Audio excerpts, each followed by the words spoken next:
Hi folks, this is Karim Rao from IT Visualizer channel. We will continue our lab, the Red Alert Labs, the video number 109. We have been discussing in the previous video the following. We have been working now for 20 videos on discussing how to protect yourself against cybersecurity attacks based on the documentation provided by the Center for Internet Security Organization. This documentation is called CIS Critical Security Controls version 8.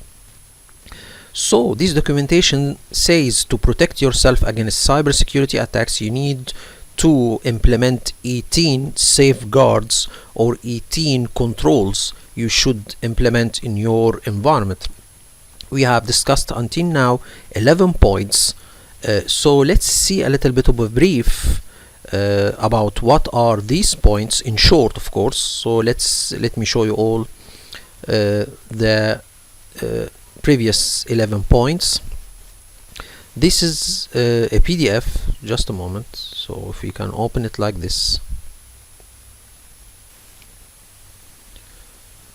So here this is a little bit of a graph simplifying the 18 points, every point and sub points of it. So the first point is to make an inventory and control and maintain a list of your so you need to make an inventory and control your enterprise assets hardware. This is the first point.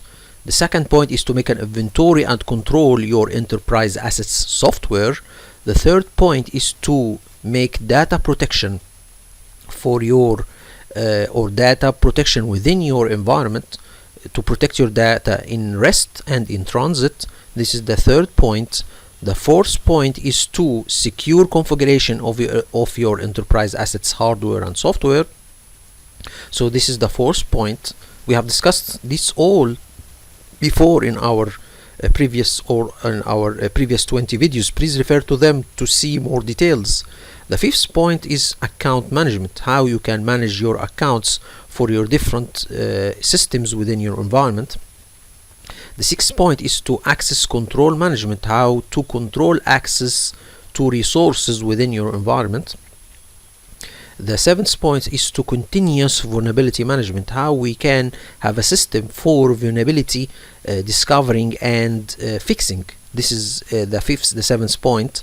The eighth point is to audit log management, how we can have a system to collect logs and maintain logs and analyze the logs. Okay, so this is the eighth point. The ninth point is to have an email and web browser protection. We have said before that email and browsers are applications that are that are facing the internet, and they have a great possibility to be hacked because they are facing the internet. The least or the weakest applications within your environment, these are the applications facing the internet, and the email and browsers are the most applications that are facing the internet. So you need to protect them very well because they are there is a possibility that they can be hacked. So this is the ninth point. The 10th point is to have a malware defense, to have a good system for malware detection and virus detection, and to have a way to implement not a normal antivirus and anti-malware software, but to have something called behavioral anti-malware software and antivirus software. Okay, we have discussed this before. The 11th points that we were discussing the previous video, data recovery, how we need to have a system for recovering of data. We need to have a disaster recovery plan in all situations. So data recovery is a part of the disaster recovery plan. Okay, so we need to have a very good data recovery plan, and in general to have a disaster recovery plan. Now today we will discuss network infrastructure management. This is the 12th point we will discuss today, and let's see a little bit of a brief or a description about this control or this point. Okay, let me go further here and see the 12th point, which is network infrastructure management. And then let's open this. Here is saying we need to establish, implement, and actively manage, track, report and correct network devices in order to prevent attackers from exploiting vulnerable network services and access points. So here is saying that the network infrastructure management, it consists of course of a lot of devices. Most of them are switches, routers, wireless access points. These devices have a lot of configurations. We do a lot of configuration to make these devices work and to deliver the results that we need from them. So for example, maybe you are making VLANs or on your switches to segment your network. This is the first thing on Cisco switches or on switches. Maybe you are configuring wireless access points to encrypt or to use the WPA protocol to encrypt the connection between the clients and the access points. So these are all configurations. Some of these configurations maybe they are old, or maybe they need to be removed because there is no longer need for them. For example, maybe you are having a VLAN on a switch, okay, that is not no longer needed, so I need to remove it. He's saying here that you need to revise the configuration of all of your network infrastructure devices, maybe access points, maybe switches, maybe routers. Maybe you are configuring an old route on a router that needs to be removed. So misconfiguration or old configurations or unneeded configurations on your network devices, this is a security hole. You need to revise the configuration of all of your network infrastructure devices, because this can be a point a hacker can take advantage of. So this is the first point. You need to revise your network devices infrastructure configurations. This is one point. You need to secure them. We have said this before in point number 4. You need to secure your devices configuration. Secure them by implementing the latest recommendations from known organizations like the Department of Defense of the United States or the CIS organization. So you need to see, for example, how the Department of Defense recommend to secure your Cisco switches or Cisco routers or wireless access points. So you need to see them to secure them. Secure these configurations by disabling unnecessary services or to harden some accounts or the default accounts or your switches on your routers or on your wireless access points. So a network infrastructure management, it's a very critical point. You need to monitor these network infrastructure devices, monitor their configuration, monitor their firmware. So for example, maybe you have a Cisco switch. Its firmware is so old that it can't be updated, and this firmware contains security holes, and there is no update for this firmware. So you need to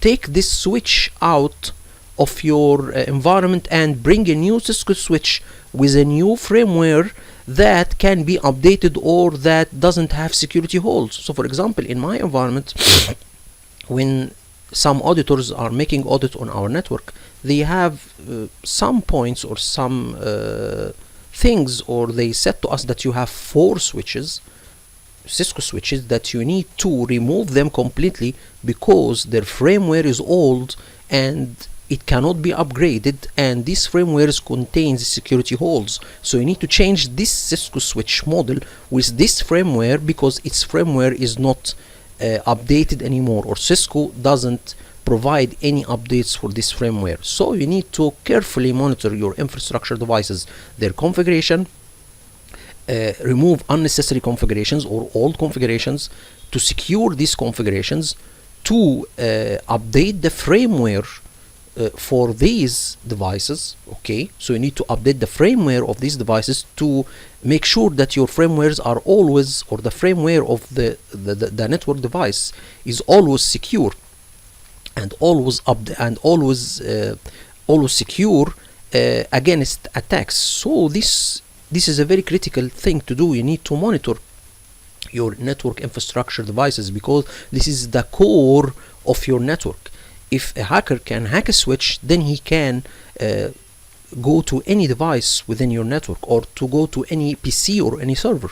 And one of the things also to secure your network devices or network infrastructure devices, to secure the connection to these devices. If you are connecting to a switch and you need to make a configuration, this connection to this switch should be secure. Let's see the points that the CIS says on network infrastructure management.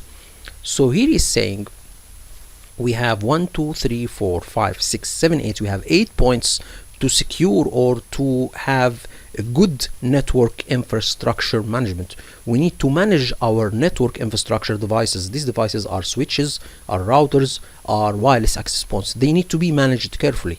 You need to access them in a secure way. You need to secure their configuration, okay, or harden their configuration. You need to maintain these configurations and save them.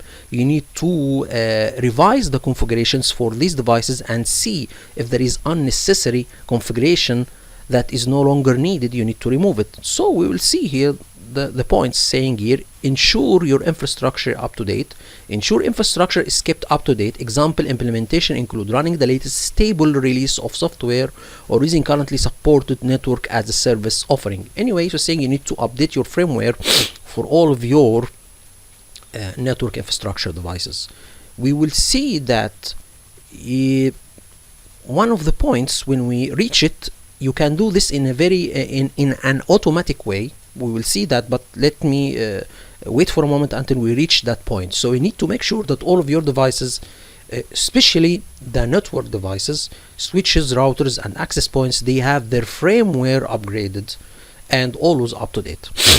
Then the second point: establish and maintain a secure network architecture. Establish and maintain a secure network architecture. A secure network architecture must address segmentation, least privilege, and availability at minimum. So it's saying here you need to establish a very secure network infrastructure. How is this? By segmenting your network. For example, maybe you are making VLANs on your switches to separate servers from workstations.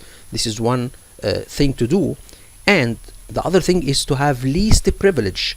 Who can access the switch and what he can do. So for example, maybe you are having different IT personnel with different jobs description. So you need to give every one of them a certain access to the switch to do certain things, not to give full control to any one of them according to their job description, of course. So you need to have least privileges. For example, maybe you need one IT only to read the configuration of the switch, so you need to configure this. Okay, availability, and also you need to have availability of your network infrastructure. So for example, when a switch is down, then you need to have an alternative switch so the network will not be down. When your router is down, then you need to have an alternative router working in parallel. When you have a firewall, you need to have, for example, an alternative firewall, or to have two firewalls working in parallel. So this to make availability to your network infrastructure, because this is very, very critical. If a switch is down, then a part of your network will not be working. Or if a core switch is down, then you have a lot of problems. So you need to have, or to plan carefully your network infrastructure, to have switches and additional switches to be available, to have cabling, okay, to make cabling to the switches. For example, if one cable is not working that is connected to a switch, then you need to have an alternative cable, or to have an alternative port working to this. So for example, maybe you are connecting one switch to another through one port. Okay, if this port is down, or the cable connecting the two ports in the two switches is down, then you need to have an alternative port with an alternative connection. Okay, this is one thing you need to have, or to maintain a secure network infrastructure. The third point is to securely manage network infrastructure. Securely manage network infrastructure example implementation include version controlled infrastructure as code and the use of secure network protocols such as SSH and HTTPS. So if you are connecting to a switch or a router or a wireless access point to change a configuration, or to apply a configuration, or to even monitor the logs or see the logs of this switch, you need to connect to the switch in a secure way or using a secure protocol, something like SSH and HTTPS. And one of the things I have seen in my field of work, not to connect to switches using a web browser or HTTP. HTTP, okay, of course, is not working. You can connect to it using HTTPS, but the most preferable way to connect to switches and routers is to use SSH, and do not use Telnet. This is one of the things also I have seen in my field of work, not to use Telnet to connect to switches, to use SSH or to use HTTPS, but the most secure way for connecting to switches and routers especially is the SSH. So this is the third point. The fourth point, to establish and maintain architecture. Establish and maintain architecture diagram and other network systems documentation. So this is, maybe it's not a security point to have a network diagram. You need to always update your network diagram, or to have a detailed network diagram for your network infrastructure, to have what switches are connected to what switches, what routers are connecting to what modems. You need to have a detailed network diagram so you can know which switch is connected to what switch, connected through UTP or network cables or fiber. These are all things you need to have in mind, okay, or to have it, just to have a full view of your network diagram. Okay, this is the fourth point. And the fifth point, which is very, very critical, to have a centralized network authentication, authorization, and auditing. So you need to have a system. Through it, you can connect to all of your network devices. So for example, if you need to connect to a switch, what you will do, you will go to a PC and then open PuTTY or software and take the IP of the switch and connect to this switch, and then begin configuration. Okay, so when you connect to the switch, you need to provide a username and a password to access the switch. Okay, and then you begin working. Okay, maybe if you don't have an account or a username password on the switch, you need to create this username and password on the switch. Okay, so this is for only one switch. What about if you have 100 switches? So you need to have a centralized software, so through it you can access any switch and authenticate. So you need to have a centralized software to authenticate yourself to all of your switches, and to authorize yourself to access these switches and begin working on them, and to audit also the working or the logs, or to collect the logs from these switches and analyze them. So you need to have a centralized software to do this. There is a lot of softwares that can do this. For example, Cisco contains something like this. You have a software, I think you can install it on a PC or on a server maybe, and connect to all of the switches to your in your network, Cisco switches. And through this software you can create user accounts on different switches. You can access different switches. You can upload configurations to different switches. You can upgrade firmwares to different switches. So it is centralized software to manage all of your switches. And also I think this is for the wireless access points. You can use something like this, but not through a software, something called wireless controller. So you need to have a centralized location. From it you can manage all of your network devices, especially switches, access points. This is the most common things working in practical life. Okay, so you need to have something like this, and you need to maintain this system. So if this system is a software, you need to update this software. You need to, if for example, if you have a wireless controller, you need to update the firmware of the wireless controller. So this is something very, very critical, to have a centralized solution to manage all of your switches. And not only to manage them, to collect the logs. So this software will be responsible for collecting logs from switches. And this is also one point. Point number 8 says audit log events. So you need to have this software to collect the logs so we can analyze them. And a very good thing also, logs can be, or this software, or this centralized software managing your network devices can collect logs and send them to a server log, so all of your logs can be in one location. Okay, so this is one thing, to have a centralized authentication, authorization, and auditing software to manage your network devices. Okay, I think this is 1, 2, 3, 4, 5, 6. Point number 6. Use of secure network management and communication protocols. Use secure network management and communication protocols. 802.1x Wi-Fi protected WPA enterprise or greater. So for example, if you have access points, this is very famous thing. If you need to connect to an access point, this connection should be secure, and the most secure protocols used to connect to access points is WPA2. This is the most secure protocol to connect to access points. And there was before WPA, but it's not secure anymore. And one of the things also, or the recommendations, not to make your administrative network accessed through Wi-Fi. One of the recommendations only to make it, or to access your network or administrative network through cables. Okay, this is one thing, or one recommendation. Okay, to use cables only, or to work with cables. If you are, or if there is a need to access your administrative network through Wi-Fi, then you should be very careful and very or to protect it closely by providing secure protocols like WPA2.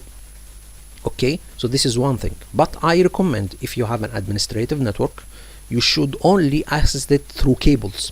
If you have a guest network, then you can use the Wi-Fi. This is and to separate guest network from administrative networks using a firewall or something. Okay, so this is point number 1, 2, 3, 4, 5, 6. This is point number 6. Point number 7. To ensure remote devices utilize a VPN and are connecting to an enterprise AAA infrastructure. So if you are connecting to a switch from outside your network, so for example, if you are at home, for example, and need to connect to a switch, then you should connect to this switch using a VPN, okay, from your home, for example, and to authenticate yourself and go to this switch and access this switch through something like AAA infrastructure. We have said before that there is a software that you can use to connect to any network device within your network. So you can use a VPN and connect to this software, and through it you can access any device. Okay, so this is one thing. Or to have a centralized infrastructure, for example, maybe a radius server. Okay, if for example, if you are not accessing a switch, you need to access a PC, so you need to go to the radius server to authenticate yourself to this radius server by providing your username and password. So if your username or password is correct, he will let you access the network or to access the PC. The same applies for the network devices, but through going to the AAA server or the software that you can use it to access the switch or the device. Anyway, so he's saying that you need to have a VPN to connect remotely to network devices, and also to authenticate and authorize your user account to a server or to a software. So for example, if I'm connecting to a switch, then I need to communicate with the software of Cisco that manage all of the Cisco switches, and this software of Cisco will verify my username and account to access the switch. Okay, something like this. Okay, and the last point is to establish and maintain dedicated computing resources for all administrative work. So here, this is one of the things we need to make sure that the PCs that we are working with to connect to network devices or to connect to critical servers, these PCs are very well secured. For example, we use the PAW or the Privileged Access Workstation to access the Active Directory. We need to have something like this to access our network devices. Let's see, you're saying here, establish and maintain dedicated computing resources, either physically or logically separated from all administrative tasks or tasks requiring administrative access. The computing resources should be segmented from the enterprise primary network and not to be allowed to access the internet. So he's saying here you need to separate the devices that will access critical enterprise assets like switches or routers or Active Directory or critical servers. These PCs should be separated maybe they have a special IP range, and to be separated by VLANs maybe on switches from the other servers and workstations, or to use special PCs like PAW or privileged access workstation. Remember that this PC have a special configuration. It wasn't allowed to access the internet, and there is a lot of things to be done to this PC to make it more secure. So he's saying here that if you need to access critical enterprise assets like switches or routers or servers like the Active Directory, you need to access them remotely within the network through a PC that is secure. And these devices or this PCs accessing critical enterprise assets should be segmented away from the other devices within your network, or to have a VLAN, or for example to separate them in a VLAN or something. So you need to have a very good segmentation. They should be removed. For example, one of the recommendations of the Department of Defense of the United States is to have the virtual machines. If you are working with virtual machines, you need to have or to separate the virtual machines that are used to connect to network devices or the Active Directory. This virtual machine should be on a completely separated Hyper-V host. So for example, you have a Hyper-V server that on it you have all of the server's virtual machines. You need to have another Hyper-V server that is only virtual machines created on it to connect to critical enterprise assets. Okay, so you need to separate them completely on two servers. So this one was one of the recommendations of the Department of Defense. So let me see here, or I need to have or give you all a look about what is the centralized AA. Let me see here. If you tell him AAA, Cisco software,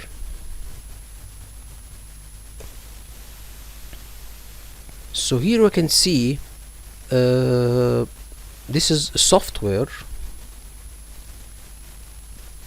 If you go there,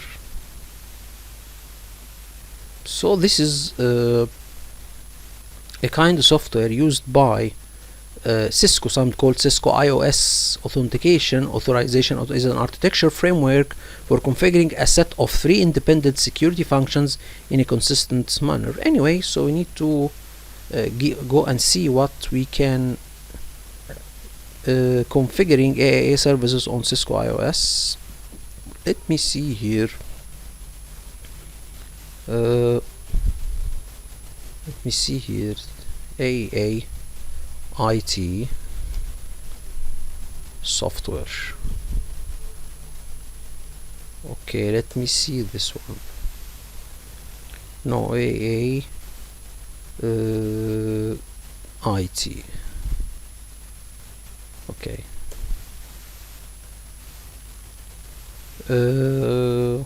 Okay, let me see this one. This is the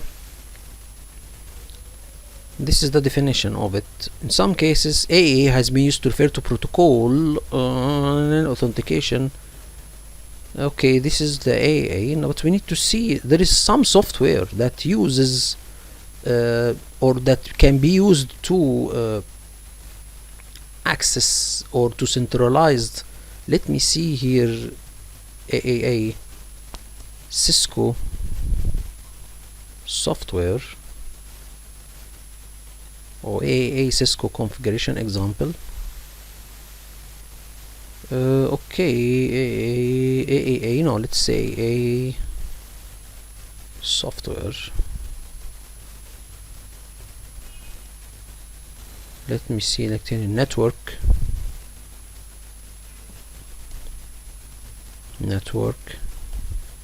infrastructure management tools. Okay,